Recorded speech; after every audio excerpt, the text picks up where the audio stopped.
کرتے ہیں کہ جیسے ایل جی صاحب خود نے کہا ہے کہ میں ٹرانسپیرنسی رکھوں گا, میں اکاؤنٹیبلٹی رکھوں گا, میرے اس دور میں کوئی بھید بھاؤ نہیں ہوگا, تو ہم بھی یہی چاہتے ہیں کہ یہ بھید بھاؤ نہیں رہے, کیونکہ پچھلے 3 سال میں ایل جی صاحب تو 2 بار تشریف لائے, لیکن ایل جی صاحب کے نیچے جتنے بھی سیکٹری حضرات ہیں ان کو تو کبھی کرگل کا نقشہ ہی یاد نہیں ہے, ان کو پتہ ہی نہیں ہے کہ کرگل یوٹی لداخ کے اندر ہے کہ نہیں ہے.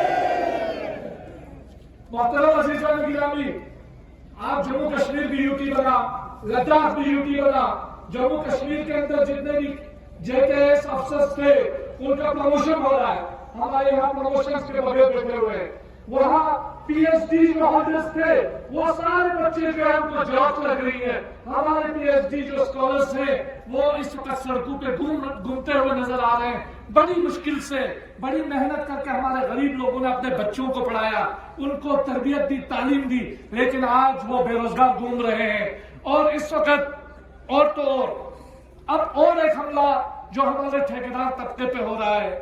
پہلے کیا ہوتا تھا کہ ہمارے A class, B class, C class کے ٹھیکیدار ہوتے تھے, ان کا ٹینڈر ہوتا تھا, ان کو اس ٹینڈر کے حساب سے ان کو ٹھیکے لے کے مل جاتے تھے تو وہ تھوڑا اپنا گھر بار چلا پاتے تھے. لیکن اب سیکٹری صاحبان نے ایک ایسا ٹیکنیکل گیم کھیلنا شروع کیا ہے کہ اب 30 کروڑ 40 کروڑ کا ٹینڈر ایک ساتھ کرتے ہیں تاکہ کوئی لداخی جو کانٹریکٹر ہے اس میں فال ہی نہ ہو سکے. تو اس گیم کو ہم سمجھتے ہیں اور اس گیم کو سمجھتے ہیں, اور یہ گیم یہ ہے کہ ہمیں اکنامکلی ویک کیا جائے, ہمیں اقتصادی طور پر کمزور کیا جائے. پورے ہندوستان کے اندر کرگل ایک ایسا مقام ہے جہاں 60% خوبانی کی پروڈکشن ہوتی ہے. 60% میں ہزاروں میٹرک ٹنز میں کرگل جو ہے وہ اپریکاٹ پروڈیوس کرتا ہے. ایک نیشنل ریسرچ سینٹر نہیں ہے. جی آئی ٹیگ ملتا ہے, چنتھن تک آپ کو جی آئی ٹیگ کوئی نہ کوئی چیز مل جاتی ہے. کرگل میں کیا جی آئی ٹیگ لینا حرام ہے؟ یہ کیا وجہ ہے, کیا بھید بھاؤ ہے؟ ہمارے یہاں آپ دیکھیں اب لوگوں کو اپنے ہی وہاں دریا سے بجری نکالنے میں پریشانی ہے. عام لوگ مکان نہیں بنا سکتا ہے, عام ٹھیکیدار بجری نہیں نکال سکتا.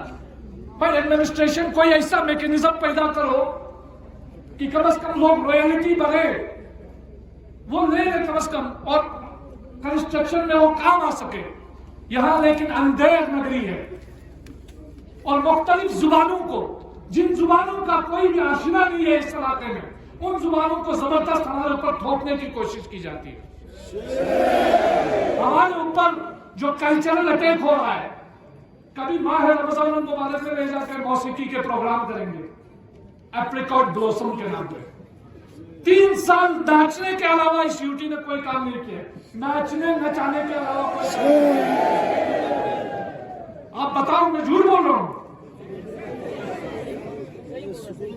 سکولوں کی حالت دیکھیں, سکولوں کا ایک مینڈیٹ یہ بن گیا ہے کہ پڑھائی کم, ناچو نچاؤ, ناچنے والی چیزیں کرو, اور کوئی کام نہیں ہے.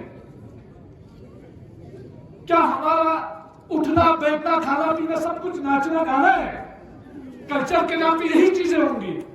تو یہ چیزیں, ان چیزوں پر روک لگانے کی ضرورت ہے. ہمارے کسٹم کا, ہمارے کلچرز کا, ہمارے جو علاقے کے روایات کا, اس کا احترام کرنا یوٹی انتظامیہ کی ذمہ داری ہے. اور دوسری چیز, بڑے سپنے دکھا کے کہے گے کہ آپ کے یہاں ڈائریکٹرز آئیں گے, کچھ ڈائریکٹرز آپ کے یہاں, ڈائریکٹرز کو کرگل کا نام بھی پتا نہیں ہے, اب وہ بھول چکے ہیں. ہم نے ایل جی صاحب سے ریکویسٹ کی ہے, اور اس وقت ہمیں صرف ایل جی صاحب سے توقع ہے کہ ایل جی صاحب اس پر فوری ایکشن لیں گے, اور ان ڈائریکٹرز کو کرگل میں بیٹھنا پڑے گا. کرگل کوئی لداخ یوٹی سے الگ کوئی علاقہ نہیں ہے, کرگل ہندوستان کا پارٹ ہے. عزیزان محترم, یہ باتیں بتانا بہت ضروری ہے. اس وقت ہمارے جو اسٹوڈنٹس ہیں, ویریفیکیشن پہ ویریفیکیشن, ان کے لسٹ پہ لسٹ, پتہ نہیں کیا کیا چیزیں. ایک چیز میں یہاں لکھ کے لایا تھا, لیکن دیر ہو رہی ہے, میں بہت جلدی اختصار کے ساتھ ان چیزوں کو آگے لے رہا ہوں. رہبری کھیل کے ملازمین پریشان ہیں, V D C village defence committee کے لوگ, جو جموں کشمیر جب اسٹیٹ تھا, ہمارے ہر گاؤں میں ولیج ڈیفنس